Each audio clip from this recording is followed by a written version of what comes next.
യഥാർത്ഥത്തിൽ ഹക്കിന്റെ തായിഫത്താണ് പരിശുദ്ധമാക്കപ്പെട്ട സമസ്ത കേരള ജംഇയ്യത്തുൽ ഉലമ. ഇതൊക്കെ നമ്മളൊരു കൂട്ടായ്മയാണ്. ഈ കൂട്ടായ്മക്ക് ഒരു നിലക്കുള്ളതായ പോറും നമ്മളിൽ നിന്നുണ്ടാവാൻ പാടില്ല. ആ നിലക്ക് സമസ്ത കേരള ജംഇയ്യത്തുൽ ഉലമയുടെ ആശയങ്ങളും ആദർശങ്ങളിലൊക്കെ പൂർണ്ണമായി അടിയുറച്ചു നിന്നുകൊണ്ട് ഈ രാജ്യത്തിന്റെ നന്മക്ക് വേണ്ടി പ്രവർത്തിക്കേണ്ടവരാണ് നമ്മൾ. ചിന്തിക്കുന്നതിനേക്കാളും 1000 കാരണങ്ങൾ നമുക്ക് ഒരുമിച്ച് ഇരിക്കുവാൻ, അതൊക്കെ ഓർമ്മിക്കുവാനാണ് ഇതുപോലെയുള്ള ഇരുത്തങ്ങൾ, ഇതുപോലെയുള്ള സദസ്സുകൾ.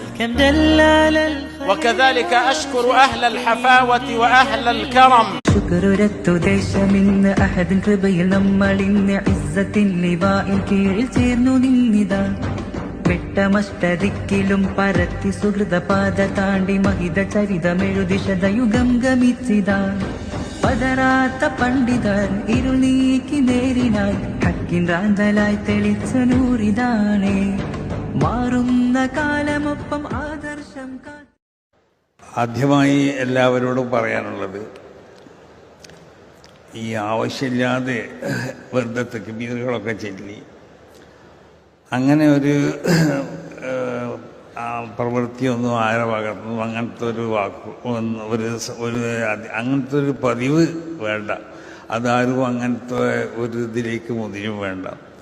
റസൂൽ സല്ലല്ലാഹു അലൈഹി വസല്ലം തങ്ങൾ പറഞ്ഞതുപോലെ ലാ തുഫദ്ദിലൂനി അലാ യൂശഅ ബിൻ समस्ता की नामो निशाने सदा, बहारा सितारा हमेशा हुदा, दुनिया में सब लोग सलामे खुदा, इसी दिन में दुनिया की जन्नत मिला.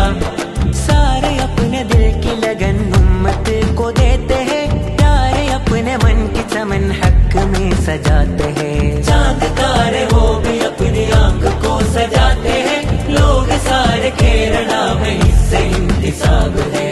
जादना الأولياء أريج القمم, قادنا نحو نور الهدى والكرم. أنا رأى شاءنا بدروب الشيم أزاح إلى مسلك سمستا, مثل الله سرني سمستا, ഈമാനൊളി പാകി സമസ്ത, നൂറ്റാണ്ട് തികഞ്ഞ സമസ്ത, നൂറായി തെളിയുന്നു സമസ്ത.